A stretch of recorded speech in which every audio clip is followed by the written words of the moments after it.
चलो देखो, चैप्टर 6 है आपका accounting procedure, rules of debit and credit. इसमें बेसिकली आपको दो चीज़ें पढ़नी है। एक, अकाउंट क्या होता है, कैसे बनता है, उसे बैलेंस कैसे करते हैं, ठीक है, मतलब उसमें कैलकुलेशन कैसे होती है, उसमें रिकॉर्डिंग पोस्टिंग कैसे होती है, वो पढ़ना है। दूसरा आपको पढ़ने हैं rules of debit and credit, जो हम दो तरीके से पढ़ेंगे, through traditional approach and modern approach. अब इन दोनों में से जो आपको सूटेबल लगेगा उसको लेकर आप आगे का पूरा अकाउंटिंग प्रोसेस करोगे, ठीक है। तो without any further delay let's begin. So what is an account?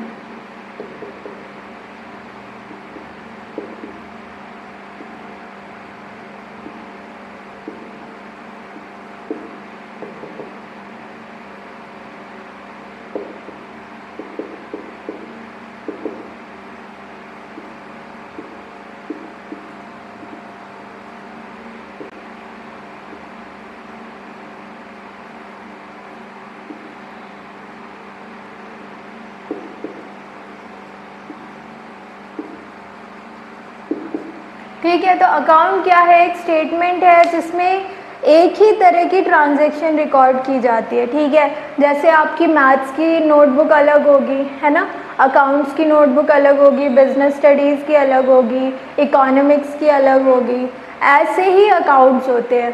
Her account में स्पेसिफिक ट्रांजैक्शन ही रिकॉर्ड की जाती है। जैसे अगर मैं कैश अकाउंट की बात करूँ तो कैश अकाउंट में बिजनेस ने कैश में जितनी भी ट्रांजैक्शंस की है, जैसे कैश परचेज की है, कैश में पेमेंट की है, ठीक है, कैश रिसीव हुआ है, वो सारी चीज़ें कहाँ आती है? कैश अकाउंट में आती है। ऐसे ही अगर मैं परचेजेस अकाउंट की बात करूँ तो परचेजेस अकाउंट में गुड्स को परचेज करने से रिलेटेड जितनी भी ट्रांजैक्शन होती है वो आती है। रॉ मटेरियल और गुड्स को जब हम परचेज करते हैं तो परचेजेस अकाउंट में आता है वो। सेल्स अकाउंट में जब हम गुड्स को सेल करते हैं। इसके अलावा अगर आपने मशीनरी खरीदी तो मशीनरी अकाउंट बनेगा, फर्नीचर खरीदा तो फर्नीचर अकाउंट बनेगा। ऐसे ही अगर आपको डिस्काउंट रिसीव हुआ है, डिस्काउंट मिला है तो डिस्काउंट रिसीव्ड अकाउंट बनेगा। आपने किसी को डिस्काउंट दिया है तो डिस्काउंट अलाउड अकाउंट बनेगा। ऐसे ही सो एंड सो बहुत सारे अकाउंट बनते हैं। और ये सारे अकाउंट्स क्लब कहाँ होते हैं? ये सारे अकाउंट्स आपको मिलेंगे कहाँ? तो प्रिंसिपल बुक होती है जिसे हम लेजर बोलते हैं, जो आपका चैप्टर आगे है, ठीक है, उसमें पढ़ेंगे। तो अब ये अकाउंट का फॉर्मेट क्या होता है? सिंपल है फॉर्मेट, कुछ भी नहीं है, बस आपको याद रखना है। बेसिकली आपका अकाउंट टी शेप का बनता है। टी शेप के अकाउंट में, इस टी शेप के अकाउंट को हम दो पार्ट्स में डिवाइड कर देते हैं, debit side and credit side. This is your debit side, this is your credit side. यहाँ पर आता है नेम ऑफ अकाउंट, जैसे कैश अकाउंट है तो कैश अकाउंट आ जाएगा। यहाँ आती है आपकी date, date in the debit side. Then यहाँ पर आती है पर्टिकुलर्स, यहाँ पर हम डिटेल्स मेंशन करते हैं। फिर यहाँ आपका एक पतला सा कॉलम बनता है जिसमें लिखा होता है लेजर फोलियो। ये वो कॉलम है जहाँ पर हम लिखते हैं कि ये जो हमने यहाँ ट्रांजैक्शन रिकॉर्ड की है, ये जर्नल में कहाँ पर है, जर्नल में किस नंबर पे है, वो नंबर यहाँ रिकॉर्ड होता है, ठीक है। ऐसे ही उसके बाद यहाँ आता है अमाउंट, और यही सेम फॉर्मेट कहाँ बनता है? Credit side. तो date, particulars, journal folio and amount, ठीक है। इस तरीके से आपका क्या बनता है? अकाउंट बनता है। ऐसे आपका अकाउंट बन जाता है, ठीक है। उसके बाद जो भी बैलेंस आता है, जो भी बैलेंस आता है, जैसे आपने यहाँ पर कुछ ट्रांजैक्शंस लिखी, यहाँ जो ट्रांजैक्शन लिखते हैं वो टू लिख के लिखते हैं, और इधर साइड क्रेडिट में बाय लिख के करते हैं, ठीक है।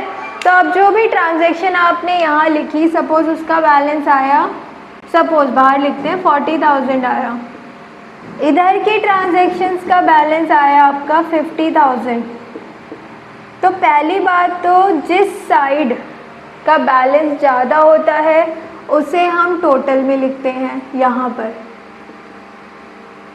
ठीक है। टोटल यहाँ आ गया, जिस साइड का बैलेंस, जिस साइड का टोटल ज़्यादा है।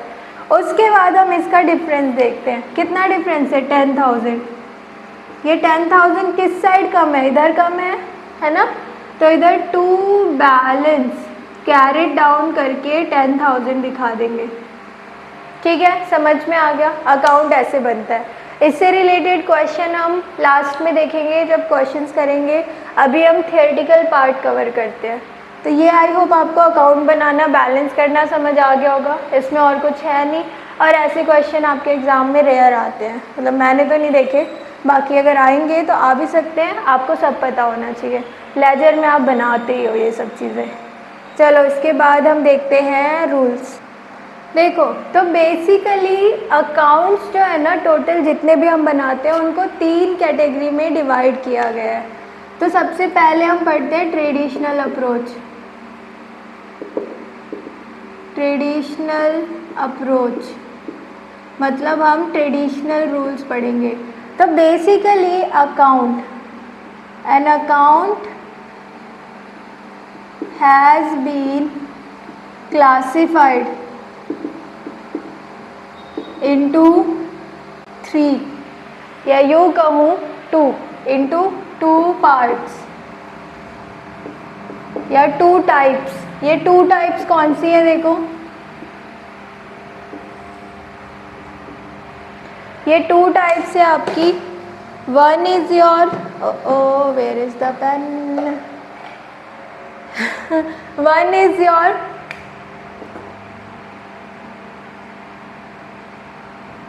Personal account and other is your impersonal account. एक अकाउंट पर्सनल होता है, पर्सनल अकाउंट का मतलब होता है मीन्स किसी पर्सन, किसी कंपनी, किसी के नाम पर अकाउंट है, ठीक है। तो पर्सनल अकाउंट में भी 2 अकाउंट आते हैं। पर्सनल अकाउंट में आपके नेचुरल पर्सन अकाउंट आते हैं, 3 आते हैं एक्चुअली। नेचुरल पर्सन अकाउंट,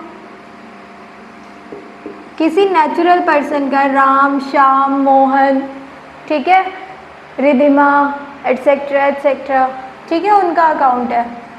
दूसरा होता है आर्टिफिशियल, जैसे किसी कंपनी का अकाउंट है। 1 सेकेंड, चलो देखो फिर। आर्टिफिशियल पर्सन जैसे किसी कंपनी का नाम, किसी बिजनेस का नाम, जैसे नेस्ले एंड को, MS ब्रदर्स एंड को, बेकिंगो, जितनी भी कंपनीज़ के नाम है, क्योंकि आपको पता है ना कंपनी आर्टिफिशियल पर्सन होती है। तो आर्टिफिशियल पर्सन में कंपनीज एंड एसोसिएशन आ जाती है। उसके बाद रिप्रेजेंटेटिव पर्सनल अकाउंट। ये कौन से अकाउंट होते हैं? यहाँ पर ना किसी पर्सन का नाम नहीं लिखा होता, बट हमें पता होता है कि ये एक पर्सन ही है। जैसे कैपिटल अकाउंट, कैपिटल अकाउंट किसका बनता है? ऑनर का बनता है। ऑनर एक पर्सन है, उसका नाम नहीं लिखा तो क्या हुआ? He is a person, this account is representing a person, ठीक है। इसके अलावा आउटस्टैंडिंग सैलरी अकाउंट, ठीक है, मीन्स किसी एम्प्लॉय की सैलरी आपने अभी पे नहीं की, तो ये उस पर्टिकुलर एम्प्लॉय या उन एम्प्लॉयज़ को रिप्रेजेंट कर रहा है, पर्सन को रिप्रेजेंट कर रहा है, इसीलिए ये भी एक रिप्रेजेंटेटिव पर्सनल अकाउंट हो गया, ठीक है। तो इसका रूल क्या होता है? इसका रूल होता है बेटा, सिंपल सा रूल होता है, debit the receiver, credit the giver. Debit the receiver, credit the giver, ठीक है। Debit the receiver and credit the giver. अब उसके बाद हम बात करते हैं इस साइड, इस साइड आपके इम्पर्सनल 2 अकाउंट होते हैं। एक होता है आपका रियल अकाउंट जो आपके फिक्स्ड असेट्स या असेट्स के लिए अकाउंट होता है। रियल अकाउंट आपका असेट्स के लिए बनता है। और दूसरा होता है नॉमिनल अकाउंट, जो भी बच गया, जैसे एक्सपेंसेस एंड रेवेन्यूज़, इनके लिए जो अकाउंट बनते हैं वो नॉमिनल अकाउंट बनते हैं। जैसे अगर मैं बोलूँ कैश अकाउंट रियल अकाउंट है, बट अगर मैं बोलूँ advertisement expense account nominal account है। बैंक अकाउंट रियल, बट अगर मैं कहूँ इंस्टॉलेशन अकाउंट नॉमिनल अकाउंट। ठीक है, समझ में आ रहा है? Rebate account nominal account, depreciation nominal account. ठीक है, तो इस तरीके से हम डिवाइड करते हैं या डिफ्रेंशिएट करते हैं। तो इनका रूल क्या होता है? इसका रूल क्या होता है? Debit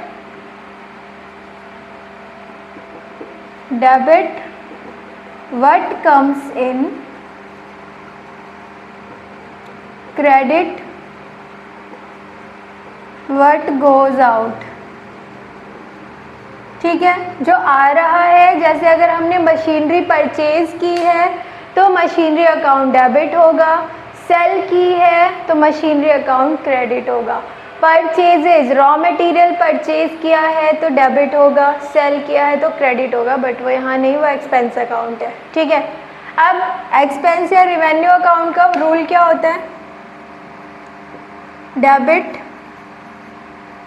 all expenses and losses. ठीक है, अगर कोई खर्चा कर रहे हो, लॉस हो रहा है तो उसे डेबिट करते हैं। And credit all income and gains. कोई भी इनकम हो रही है आपको, कोई भी रेवेन्यू जनरेट हो रहा है, जैसे सेल्स जब भी होंगी, जब भी इंक्रीज होंगी, मतलब सेल जब भी होगी आप उसे क्रेडिट करोगे, सिंपल सी बात है। ठीक है, क्योंकि वो इनकम है।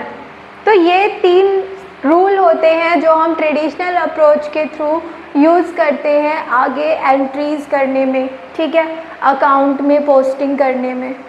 ठीक है, इसके अलावा एक और होता है मॉडर्न अप्रोच, वो भी देख लेते हैं।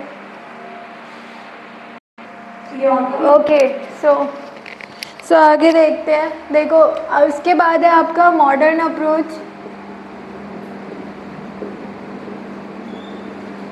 ये तो बहुत ही ईजी है, इसमें कुछ भी नहीं है मॉडर्न अप्रोच में। इसमें बस you have to keep your mind clear, CLEAR, बस ये रखो, बाकी सब बढ़िया है। Clear means capital, L liabilities, E is your equity, sorry expenses, A is your assets and R is your revenue. ठीक है, all you need to keep your mind clear. And इस क्लियर में जब हम लाइबिलिटी की बात करते हैं, रेवेन्यू की बात करते हैं और कैपिटल की बात करते हैं, तो ध्यान से देखो, जब भी ये इंक्रीज़ हो रहे होते हैं, देखो डेबिट कब होते हैं और क्रेडिट कब होते हैं, जब भी कैपिटल, लाइबिलिटी या रेवेन्यू इंक्रीज़ हो रहा होता है तो वो होता है आपका क्रेडिट। ठीक है, क्रेडिट होता है कैपिटल, लाइबिलिटी एंड रेवेन्यू। ठीक है, अगर आप याद करोगे ट्रेडिशनल अप्रोच में हमने पढ़ा था रेवेन्यू मतलब जब भी इनकम और गेन होता है तो हम उसको क्या करते हैं? क्रेडिट कर देते हैं। ठीक है, और डिक्रीज़ होगा तो क्या होगा? डेबिट। अब इसके अलावा एक चीज़ और बच गई आपकी, एक्सपेंसेस एंड असेट्स। इनके केस में क्या होगा? इसका जस्ट ऑपोजिट, जब भी एक्सपेंस या असेट इंक्रीज़ होता है तो हमारा क्या हो जाता है? डेबिट, एंड डिक्रीज़ होता है तो हो जाता है क्रेडिट। इससे रिलेटेड कुछ क्वेश्चंस हम नेक्स्ट क्लास में करेंगे, तब तक आप ये रूल्स अच्छे से समझ लोगे, पढ़ लोगे। And see you in the next class. Have a nice day, bye bye.